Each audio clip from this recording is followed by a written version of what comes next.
guys, I am Chris Kaler. And I'm Amber Foster, Kyuujin cosplay, and today we're back again with Zero, episode 18 from season 2. Yes, last episode we saw a bit of Emilia's past. It was very funny, very nice and sweet, and we know it's about to be destroyed. Yeah, and we also saw Betelgeuse. When he was normal. Yeah, that's so sad. And nice, yes. What the heck happened to him?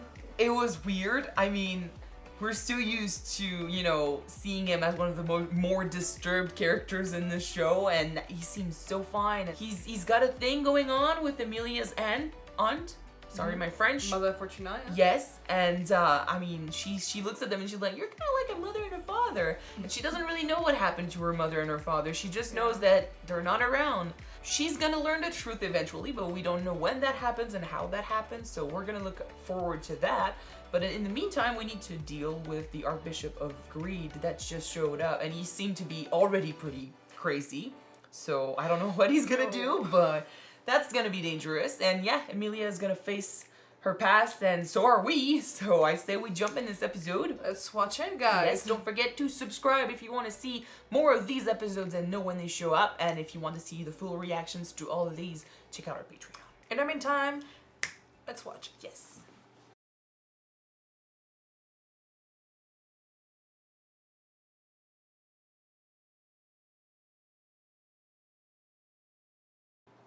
We get to see this next episode. Who the fuck is she? She's the Witch of Vanity, but this... No, she said she was speaking for the Witch of Vanity, but then her power seems fucking terrifying for someone normal. But who is she? Well, okay, first of all, I had never heard of the Witch of Vanity before. Me neither. So we could have forgotten. Like, it's been a while since season 1. I don't remember the story of what happened, but Satella apparently killed the witches, and then she had gone berserk, and they had to seal her, but they needed a bunch of different people to seal her. Perhaps this whole thing is linked to the seal, but then I'm like, if they sealed her, she would know of the seal, she would know where it was and stuff, but it looked like she wasn't supposed to know about this. So either they were to blame for the seal, which wouldn't be, wouldn't follow the story, or they are responsible for what happened to Satella, which led to everyone else sealing her because it was, I guess, but we know that Mother Fortuna knew about Pandora. She was pissed about Pandora. Yeah, definitely. Like, she blamed her for, she was saying, "You need to apologize to my brother and his wife." So, but what I mean, I've said this in another reaction, but history has always been written by the winners. Considering that we've heard a story, but everyone that was, relevant back in the day is not around anymore. Do you think that she might be responsible for the story that everybody know now? I don't know. It because depends. What she say is the truth. Like, why does she want? What she said. No, but why does she want the seal and the key? She wants to open it. She wants to use it. She wants to I don't know, or she just wants to keep an eye on it and keep it for herself or use it for power. I don't know if we can even do that. But she is linked to what happened to Satella somehow. She could be another archbishop. They're all part of the same cult. They follow the same church. Like, Betelgeuse knew about Cornelius. Yeah. He knew about him. Like, he knew who he was, and it's just that Cornelius had a bigger, a bigger title than Betelgeuse, but they knew each other. And they all know Pandora too, but she seems to be in a higher position than Cornelius. So she's an archbishop too, but just like she's at the head of the church. She's I don't know, but she's linked to that. It's all new to me, and if it's not new to us, I forgot about it. But I've never heard of Pandora before, so this is new. Yeah, for sure. And I mean, her power is fucking OP. Yes, it is. Everything she says happened. Everything, she changes history. She changes facts. That's fucked up. But you know what? Is she the one that turned maybe Puck into Puck? You think? Maybe. I don't know. But yeah, regarding Well, that's also fucked up. Fortuna and Puck, I do think that she's I Puck. strongly believe she is because Puck too. she called Emilia Leah just like Puck did. I mean, there's a reason why Puck wanted to, take care of Emilia so much, and he will always wanted to be around. And I mean, the color is kind of perfect. And that would make sense with what Puck told Emilia, that I'm sorry it took me so long to find you. That would explain why they knew each other before. Yeah. Yeah, and so it would make a lot of sense. And the power is also very similar. So it would make a lot of sense. But then how did that happen? And are we actually right? Because we could be totally wrong, and then in that case, this is stupid. But I feel like I don't think that it's a stupid theory though, because because of the nickname, and we know that Emilia can bring or can have a connection with the lesser spirits, and she can make a contract with them. Yeah, but Puck is not a lesser But what spirit. happened when you die? Do you become a lesser spirit? I think so. Puck is not a lesser spirit. He's a spirit. It's a spirit point. But I think that fact. I don't know how, but I'm pretty sure that she's Puck. I'm sure that she's I do think she is Puck too, but I mean, which is we'll freaking see. sad because know that Puck is gone in the prison time. Yeah, he had to go so she could have access to her memories. So Puck was protecting her, but that would make sense. In any case, we will find out what happened to Fortuna and Betelgeuse. Although we know Betelgeuse is basically gonna just go crazy with the factor and then the authority he took that he wasn't supposed to take. But yeah, which is, by the way, crazy because what is fueling his fighting spirit right now is his love for Fortuna and Emilia and, even the witch, the family that basically started this. It's his love, and this is going to be so twisted later on. This is at the center of his craziness. Yeah. Twisted. Yeah. No. Too soon. Too soon. But and Emilia's facing all of this. Like, we did not speak a lot in this episode. I do realize that we were focusing on the new information and everything that was happening. But this whole time I'm like, Emilia is a kid. She's a kid who faced way too much and she doesn't understand what's happening. What she thinks is, her leaving the house is what led to all of this. But they were coming anyway. Like, they were gonna show up even if she stayed in that room. Yeah. So it's not her fault, but she's too young to realize that. So the Emilia that is looking at all of this might have a better chance at, understanding or accepting, because that could be how you pass the trial. You that make peace with your past. Yeah. Accept that what happened wasn't your fault and come out of it better and at peace with yourself. Mm-hmm. And it's a plus that she's going to also come out of this with information about what happened back then.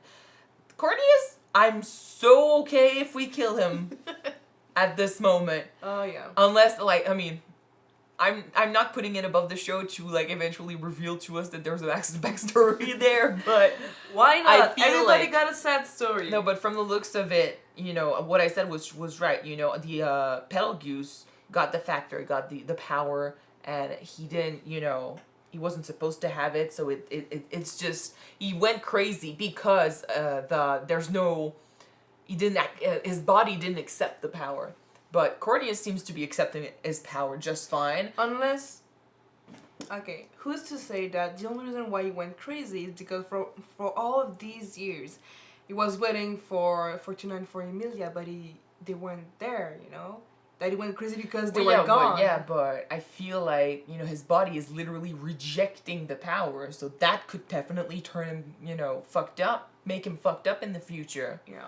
And Cornelius, I don't know if he was a little shit before he got the factor, but he seems to be totally, using it to push himself further and higher than everyone else. He's arrogant, the way he uses that card of I'm really me, myself, and I am. He's deserving of the factor and his authority, so he's using that card a lot, and he's arrogant. His power is also very terrifying. The way he used it on Pandora, I'm like, fuck, he obliterated her. She became spray. And she used her reverse card to come back. Yeah, definitely, but like her power is more terrifying because of what it can do, but his power is very strong and dangerous. And since we met him, and he also he attacked our girls in the first episode and stuff. Like, we already didn't like him, and now he's attacking Betelgeuse, and I never thought we would defend Betelgeuse in this show, but it's happening. We can defend him in the past, not the present. In the past, we can. Though. Well, he cannot be held accountable for what he became in this moment. You know, this guy cannot be held accountable because he did it to protect Emilia and Fortuna. The guy he became is not a guy anymore. He's a thing, I guess. He lost himself, so the thing he became can be held accountable for all the horrible things he did. But still got a question though. How did the Beatrice knew about Betelgeuse?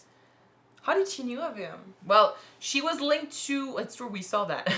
She was linked to Echidna. Like she's saying she's her daughter. I don't know if she's actually. Well, I mean, she's a spirit. But then if Fortuna becomes Puck, what's to say that Beatrice is not human right now and she's gonna change? I don't know. Well, Race Mayers, that's the name. I forgot. The one who used to, the one who's a clone right now. She said she told of Beatrice as a little girl, so maybe that she was human back then. Well, I don't know. But the thing is, she's calling herself, you know, the witch's daughter, and then Echidna's saying like she's kind of like a daughter to me, but she's like, no, I am your daughter. And I'm like, okay, but are you? Was she created by Echidna? Maybe. So if that's the case, that means why she considers herself to be the witch daughter. But then if she's linked to the witch, maybe she met Betelgeuse through the church. They were following the witches. True. So I'm like, they could have met then. Although, like, now is definitely happening after the flashback with Beatrice because the witches are all supposed to be dead. So she already knows them. It's just that she wasn't around when he turned. She was probably already in the library. Maybe. Because Echidna's dead. So the pact has happened. Or it happened, you know, right after. If she did the pact in the sanctuary. I don't know. Like, there's so much stuff. We need a timeline. But, no, she knew Betelgeuse probably through the church. It's just that they're not showing us the flashbacks now because it's not accurate. Like, it's not relevant. But I think that we're going to learn the true meaning and goal of the settlement. The sanctuary. Well, the sanctuary was, you know, a village, but we're about to see what happened. Like, she did say that the thing that created, you know, that led to the making of the sanctuary showed up. My English, sorry. It showed up, but we'll probably see it next episode, maybe. So, yeah, a lot of answers coming. And there's a lot of, you know, backstories that are being revealed to us. So that's why we're also, focusing on the episodes a lot. The Roswell from the past, is it the same Roswell from the present, or it isn't? It could, well, I mean, she said it was the Roswell from generations ago. It could just mean that he changed through the generations. Yeah. It is him. We don't know, like, we did say before that he kind of reminded us of Subaru. You know, how it's like he had a mission to do somehow and he couldn't do it. So now he's kind of living with the consequences of what happened. So I don't know what happened to him, but he could have made a pact. He made a pact too. You know, he kind of, he had his own story going on. So this could be before it happened. And then after it changed him. There's a reason why he's lived so long too. Yeah. It's getting confusing, guys. Well, not confusing. We're just revealing a lot of stuff. There's too many information and we cannot connect all of them right now. Well, of course we don't have all the information. That's the thing. That's the thing. But I'm glad that we're finally, you know, we saw Garfield's backstory. We learned about Beatrice's backstory, but now we're finally seeing more of that. We're seeing Echidna's backstory, Emilia's backstory. We're seeing everything. Yeah. So now we can, you know, put names and faces in the right place and know who knew who. And finally, stuff that we didn't even know were questions in this show have answers. Yeah. Like Puck. But, or, I mean, we think we have an answer for Puck, but... I'm gonna... Assume and take that to my vet. Yeah. I'm really believing that Puck is... Well, we will... Fortuna. We will find out, so... Yeah, I say we jump to the next episode and see the rest of this flashback. Alright. Thank you guys so much for watching this with us. If you want to see the next episode right away, it is on Patreon already. You can check it out. If you want, the link is in the description below. And if you don't, we have the next one to be out on YouTube, which will be next week, guys. Yes. So, see you then. Bye. Bye.